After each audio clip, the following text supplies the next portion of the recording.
All right, let's go through the Commanders' free agents to be here with the league year starting up a week from now. I want to decide if we think that they're going to get a deal in place with each of these players before the league year starts. We'll begin. Let's go in the order of how much guys made last year. That in some way should be also in order of importance. Bobby Wagner made $6.5 million, played on 99% of the team's snaps. Will they have a deal in place with Wagner before the league year opens? I say yes. I think it's a multi-year with a raise. I say no. Wouldn't be surprised, but I think maybe he goes to market and then possibly comes back. So what's going to happen? Is he going to go like, hey, Pete Carroll called, or a couple other guys that might be invested there? Yeah, why not? I mean, he could see what else is out there and just kick the tires on a couple other situations and maybe come back. I don't know why he'd be tied to the Commanders. I think he probably wants to be here, though, and I'm sure that they want him here. But I've said this about wide receiver today. This is my bigger point about his position. I would like to get younger and faster. That's going to be a theme for me when we talk about this team. I love Bobby Wagner. I want Bobby Wagner on the roster. Do I need him to play 99% of snaps as a 35-year-old next year? I don't think I do. I would like him here. I'd like him in the dressing room to be the alpha. I want him to lead the speech, run out of the tunnel with the boys holding the American flag. I want him to play plenty. He's still very good. But I don't need him every single down on the field. I think the path to being a better defense, a scarier defense, might be with more speed at that position. Marcus Mariota, backup quarterback, made $6 million. He's 32 years old, played 8.6% of snaps last year. In the 2 games where he played a half of football or more, actually played really, really well. So I don't think something will get done in advance. I think because of that little sample that you referenced, people are going to go, hey, he was a model citizen as a backup quarterback. That's worth it to us to have him in the room, mentorship, maybe spot time starter for a couple teams that are in transition. I actually think he goes to market and gets a raise. I think he stays, but I think it's after the league year opens. This will be a day 1, day 2, day 3. Hey, Mariota re-signed 2 years and 11 mil, or whatever the number is. Jeremy Chin made $4.1 million last year. He's 27. He played 94% of defensive snaps. This is the first one I'm going to say. I think they get a deal done with Chin ahead of free agency. Might be decent, a little money for him too, on a multi-year deal. I thought he was good enough that you already have enough needs on defense. You don't want to create another one by letting him walk. I think they get a multi-year deal done with Jeremy Chin. Lockstep there with you. The safety market, I don't want to say saturated, but there's a couple other Jeremy Chins. The point is that you're not going to stand out in that marketplace because he's not exceptional. He's good. I thought he played well here. He'll be in line for a couple years and a little bit of a raise. Remember last year, Cam Curl hit the market and couldn't find anywhere. I was totally wrong about that. I'm going, oh, you got to do it. You got to do it. And they were totally right. I mean, his dad on social was like floating $15 million a year and talking about how much money he might make. And I think he got $6 million or something to go to the Rams. KJ Osborne, the former Viking and Patriot, barely played with Washington at all. He played 22% of snaps on all the teams he was on, but not here. I mean, he was very, very sparingly used. $4 million player last year. I would say no chance he resigns. I don't think so. Yep. Cleveland Farrell got hurt, only played 34% of snaps, 28 years old, $3.7 million last year. I think they took a radio flyer last year. I think it's a fare thee well. I don't think he signs before the new year. Agreed. Here's one I think gets done. Tress Way, the punter. $3.3 million last year. I think Tress signs a multi-year deal to finish his career in Washington. He'll be 35 this season. I think so too. That's the holder, Tress Way, please and thank you.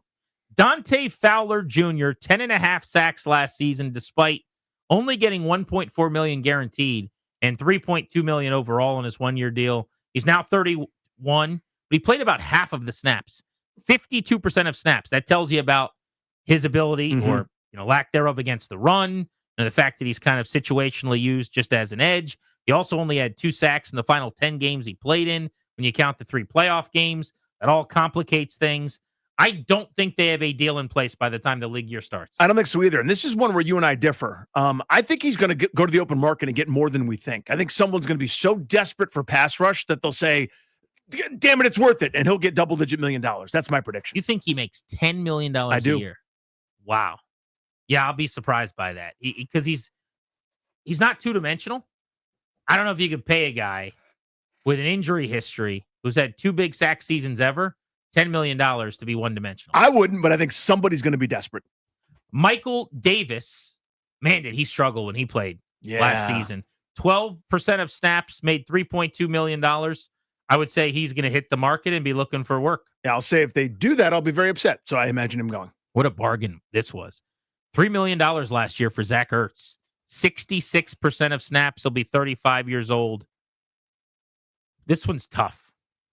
I will say Ertz gets a contract before free agency starts, and they sign him to like a 2-year deal for $16 million with the first year guaranteed or something like that. Maybe he gets $10 million guaranteed, and if they want to get out of it at the end of the year, they can pay him a couple million and be done. I think so too. I think it's one of those, he'll get his multi-year, and the second year will be much kinder in terms of off-ramps, cap friendliness, etc. But by staying healthy and producing and becoming as important to the offense and to Jaden Daniels and the coaching staff as it seemed like he did, I think he's going to get a nice raise too.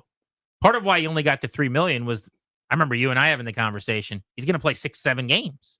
But then he played the whole year. And was better in the second half than the first. I mean, none of the things that happened for him last year made sense to me or were things I would have predicted. Yeah, I loved the addition, and I thought if he could play, he could still be good. There's no reason not to think. It's not like his game, you need speed or twitch or wiggle or whatever. Yeah, it wasn't very much money. Great for that room. Quarterback's best friend is a safety valve, who's not necessarily about explosion anymore, but body control, goal line, short yardage type stuff, absolutely was a positive player. So we're getting into the next tier, which is kind of cheaper players, and it's always easier, I think, to just not have to worry about it. You can re-sign these guys because if they don't make the team, it's not the end of the world if you move on. But let's go through some of these names. Cornelius Lucas, their swing tackle. He's actually pretty important. I played on 40% of snaps, believe it or not. Now, he's older than you think he is. 34. He's come on strong toward the end of his career here. But at 34 years old, coming off of making $2.8 million, I actually talked to him at the Super Bowl on Radio Row and had a nice conversation with him. And he basically suggested that he does want to be a starter. He wants to be a starter here, but overall, he would love the opportunity to finally prove that he could do that at the end of his career. So that's going to make it hard. I'm going to say he does not re-sign with the team. They've just got so many balls in the air on the offensive line and at tackle that I don't think you want to box yourself in by paying him. Yeah, I think maybe this is one of the, I don't think a deal is in place before the league year. I think he might go out and see, hey, is there a starting opportunity for me? I think the league will say not really, and he'll end up back here. Michael Dieter, I don't believe this. It says he played 19% of snaps, but I don't think that's right. I guess it's possible because of all the Biotish on and off injuries. Yeah. Allegretti got banged up. Cosme obviously got hurt in the playoffs. He was playing both guards and center at different points. Only made $1.8 million. If I could bring him back at sub $2 million, I could easily get a 2-year, $4 million deal done with him ahead of free agency and just have one extra body to throw at the interior offensive line issue. You think they lock it up before it starts? Oh, why not? I mean, it depends. He's not a guy to me that has a big market. It's not like I've got to wait to see what the other teams think. Hey, man, you can stay here. You don't have to move. And I'm going to give you a 2-year deal for $4 million. And by the way, only 1.8 or whatever is guaranteed. So if they cut him, then you just wear that. But you don't have to do that. There's probably 30 of him available. But after last year, he knows your offense. Yeah, I'll guess that they re-sign him for a very small deal. I could see that as well because he filled in, I think, at 3 different spots at various points. Trent Scott, I'll say no deal. Agreed. Alameda Zaccheaus played 42% of snaps, made $1.2 million. Does he re-sign before the start of the league year? I don't think he does. Now, I think this would be another one where he wants a raise, wants to go out and say, look what I just did, 45 catches and part-time duty. I can be helpful. Anyone? And then maybe he comes back after that. But I think this will be one of those, everybody got something out of last year. You outperformed your contract, certainly. You were valuable to us. We don't want to break the bank for you, but go see what you're worth. And if you don't get it, you're more than welcome back here as our 4th or 5th wideout. I'll agree to that. I could see this one. Noah Igbenogany made $1.2 million at 26 years old. Now, he should be a guy that would want to test the market because I think he's got decent enough tape that he could get a pretty good raise.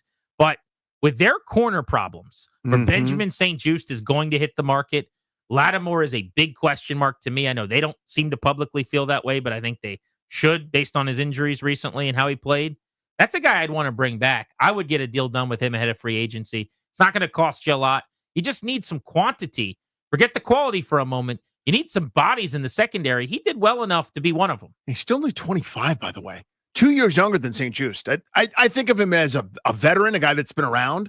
because I guess he's still, relatively young when it comes to that. So I could certainly see that. I kind of had a different impression in my mind where older player not making that much. Wrong. 25 only made or was making. No, never mind. I can't speak. I think they sign him before free agency starts. They let St. Just walk.